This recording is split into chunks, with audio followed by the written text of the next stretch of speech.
വിജയകുമാർ, ഇപ്പോൾ ഇന്നലെ ഈ ഐബോർഡ് പരിശോധനയിൽ നിർണായകമായ ചില കാര്യങ്ങളൊക്കെ കണ്ടെത്തിയിരുന്നു. 3 സ്പോട്ടുകൾ, അതിൽ 3-ാം സ്പോട്ടിൽ ലോഹഭാഗങ്ങൾ ചിതറിക്കിടക്കുന്നു എന്നൊക്കെയുള്ളതിനപ്പുറത്തേക്ക് ഇന്ന് ആ തരത്തിലേക്കുള്ള പരിശോധനകൾ എന്തെങ്കിലും നടക്കുന്നതായി നമുക്കറിയാമോ? അത് എങ്ങനെയാണ് അതിൻ്റെ സാങ്കേതികപരമായി നമ്മൾ ഏത് തരത്തിൽ പരിശോധന ഇപ്പോൾ നടക്കുന്നുണ്ട് എന്നാണ് മനസ്സിലാക്കേണ്ടത്? ഈ മണ്ണുമാന്തിയൊക്കെയുള്ള പരിശോധന അത് മാനുവലായി നടക്കുന്നു എന്നതിനപ്പുറത്തേക്ക്. അനുജ, ഐബോർഡ് അതിൻ്റെ പരിശോധന ഇന്നും നടക്കുന്നുണ്ട്. അതിൽ വെള്ളത്തിനടിയിൽ ഉപയോഗിക്കാവുന്ന ക്യാമറയും അവരുടെ പക്കലുണ്ട്.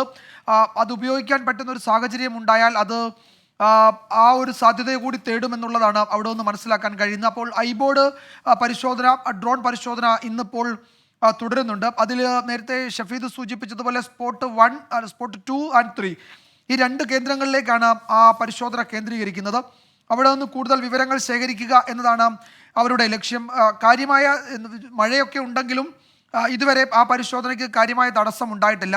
അപ്പോൾ ആ പരിശോധന പുരോഗമിക്കുന്നതിനനുസരിച്ച് അവിടെ നിന്ന് ലഭിക്കുന്ന സിഗ്നലുകൾ ഡ്രോൺ സ്റ്റേഷനിൽ അനാലിസിസ് നടത്തി അതിൽ എന്തെങ്കിലും കൂടുതൽ നിഗമനങ്ങളിലേക്ക് എത്താൻ കഴിയുമോ എന്നതാണ് ഇനി അറിയേണ്ടത്. നാവികസേനയുടെ തെരച്ചിൽ ബോട്ടുകൾ അവരുടെ ഒരു ജലോപരിതലത്തിലെ സർവേ ഇതിനോടകം 2 തവണ പൂർത്തിയാക്കിയിരുന്നു.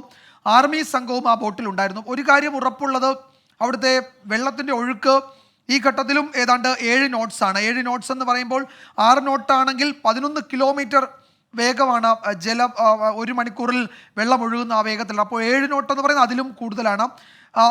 അതിൻ്റെ ഒരു 2-3 നോട്ടിലേക്ക് എന്ന് വെച്ചാൽ 5.5 കിലോമീറ്റർ ഒരു മണിക്കൂറിൽ ആവണം. എന്നാൽ മാത്രമേ നമുക്ക് ഏതെങ്കിലും തരത്തിലൊന്ന് ഇറങ്ങി ഒരു പരീക്ഷണം നടത്താനെങ്കിലും കഴിയൂ. ആ നിലയിലേക്ക് ഈ സമീപ ദിവസങ്ങളിലൊന്നും ആ പുഴയിലെ ജലനിരപ്പ് എത്തിയിരുന്നില്ല.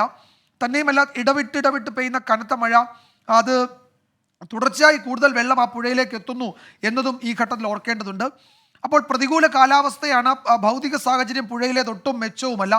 അതുകൊണ്ട് ഈ കൂടുതൽ പരിശോധന ഇന്നെങ്ങനെ നടത്തുമെന്ന ചോദ്യം ഒരു വെല്ലുവിളിയായി തന്നെ തുടരുന്നു. യഥാർത്ഥത്തിൽ മിഷൻ ഷിരൂർ അനിശ്ചിതത്വത്തിലാണ് എന്ന് പറഞ്ഞാൽ അതിൽ വലിയ അതിശയോക്തിയൊന്നുമില്ല. കാരണം അതാണ് ഗ്രൗണ്ട് റിയാലിറ്റിയും. അവിടെ ഈ പറയുന്ന കരയിൽ ഈ മണ്ണുമാന്തി യന്ത്രം ഉപയോഗിച്ച് നടത്തുന്ന മണ്ണു നീക്കം, അത്തരം തെരച്ചിൽ, അതിൽ ഈ പറയുന്ന നേരത്തെ കരയിൽ ഇനി തെരച്ചിൽ നടത്തിയിട്ട് കാര്യമില്ല എന്ന് പറയുന്ന കർണാടക കരയിൽ ഇപ്പോൾ തെരച്ചിൽ നടത്തുന്നു.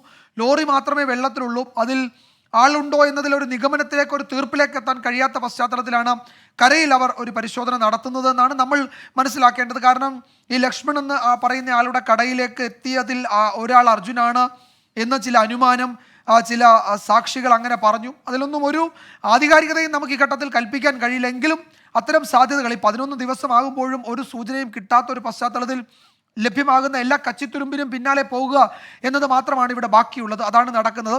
ശാസ്ത്രീയ പരിശോധനകൾ കൊണ്ട് ചെയ്യാൻ കഴിയുന്ന കാര്യങ്ങൾ ഇതിനോടകം ഏറെക്കുറെ പൂർത്തിയായിട്ടുണ്ട്. നാവികസേനയ്ക്ക് നൽകാൻ കഴിയുന്ന വിവരങ്ങൾ, അതുപോലെ ഡ്രോൺ പരിശോധനയിൽ നൽകാൻ കഴിയുന്ന വിവരങ്ങൾ, അതിൻ്റെ പരമാവധി വിവരങ്ങൾ ഇതിനോടകം ലഭിച്ചിട്ടുണ്ട്. ഒരു കാര്യം കൂടിയായിരുന്നു ബാക്കിയുണ്ടായിരുന്നത്, പക്ഷേ ഇന്നലെ രാത്രി ആ പരിശോധന സാധ്യമായില്ല. ഈ തെർമൽ സ്കാനർ ഉപയോഗിച്ച് ജലോപരിതലത്തിൽ എത്തി താഴെയുള്ള വസ്തുവിൻ്റെ ശരീരോഷ്മാവ് രേഖപ്പെടുത്തുന്നുണ്ടോ എന്നുള്ള പരിശോധന. പകൽ നടത്തിയ പരിശോധനയിൽ അത്തരമൊരു സജീവ സാന്നിധ്യം കണ്ടെത്തിയില്ല. രാത്രിയിലെ കുറഞ്ഞ താപനില എന്ന് വെച്ചാൽ വെള്ളം കൂടുതൽ തണുത്ത ശേഷം എന്തെങ്കിലും ഒരു വിദൂര സാധ്യത ഉണ്ടോ എന്നുള്ള ഒരു പരിശോധന കൂടി നടത്താൻ ശ്രമിച്ചെങ്കിലും പ്രതികൂല കാലാവസ്ഥ അതിന് തടസ്സമാവുകയും ചെയ്തു. ഇനി വളരെ പുലർച്ചെ എങ്ങാനും അത്തരമൊരു പരിശോധന നടന്നിട്ടുണ്ടോ എന്നറിയില്ല. പക്ഷേ ഇതുവരെ അത്തരമൊരു പരിശോധന നടന്നതായി ഒരു വിവരവും നമുക്ക് ആ പരിശോധനാ സംഘത്തിൽ നിന്ന് കിട്ടിയിട്ടില്ല.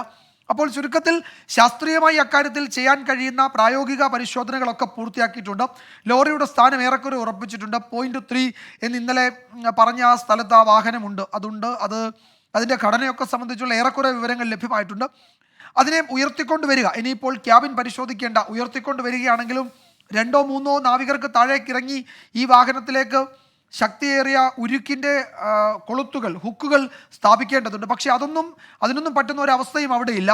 ഇനിയിപ്പോൾ ജലോപരിതലത്തിൽ എന്തെങ്കിലും ഈ താൽക്കാലിക പാലം അല്ലെങ്കിൽ ഈ പറയുന്ന ഫ്ലോട്ടിംഗ് ബ്രിഡ്ജൊക്കെ ഉണ്ടാക്കാമെന്ന് വിചാരിച്ചാൽ അതിന് മിഷനറിയൊക്കെ അവിടേക്ക് കൊണ്ടുവരാൻ പറ്റുന്ന ഒരു അവസ്ഥയുമില്ല. അപ്പോൾ ചുരുക്കത്തിൽ പ്രായോഗികമായി ചെയ്യാൻ നിലവിലത്തെ സാഹചര്യത്തിൽ കഴിയുന്നതൊക്കെ ചെയ്തിട്ടുണ്ട്.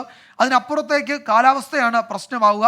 അത് അനുകൂലമാകുന്നതുവരെ കാത്തിരിക്കേണ്ടി വരും എന്നാണ് തോന്നുന്നത്. അനുജ, അതെ, പുഴയിലുള്ള പരിശോധന നിലവിൽ അസാധ്യം എന്ന തരത്തിലേക്ക് 6 നോട്ട്സ് എന്ന അടിയൊഴുക്ക് അത് ഒരു കാരണവശാലും ഡൈവേഴ്സിന് ഇറങ്ങാൻ പറ്റുന്ന ഒന്നല്ല. അതുകൊണ്ട് അത് നിലവിൽ അസാധ്യമാണ്. ഇപ്പോൾ അവിടെ മഴ പെയ്യുന്നുണ്ട്. നേരത്തെയൊക്കെ വെയിലുണ്ടായിരുന്നത് കുറച്ച് പ്രതീക്ഷ നൽകിയിരുന്നു. എന്നാൽ നിലവിൽ മഴയുണ്ട് എന്നുള്ളത് ആ ഒരു സാധ്യത കൂടി അടച്ചിട്ടിരിക്കുന്നു എന്നതാണ്. എന്നാൽ മറുഭാഗത്ത് മണ്ണ് മാന്തിയുള്ള പരിശോധന, ഒരു പക്ഷേ ഈ ചായക്കടയിലേക്ക് അർജുൻ പോയിട്ടുണ്ടെങ്കിൽ ആ തരത്തിൽ നിഗമനം ഇന്നലെയൊക്കെ പുറത്തു വന്നിരുന്നു. അതിൻ്റെ അടിസ്ഥാനത്തിലുള്ള പരിശോധന മറുഭാഗത്ത് നടക്കുകയും ചെയ്യുന്നു. നമ്മൾ ഏറ്റവും പുതിയ വിശദാംശത്തിലേക്ക് തന്നെയാണ് എത്തുക. ഞങ്ങളുടെ മാധ്യമ സംഘം അവിടെയുണ്ട്. തത്സമയ വിവരങ്ങളും കാഴ്ചകളുമായി അതിലേക്ക് എത്താം ഇടവേളയ്ക്ക് ശേഷം.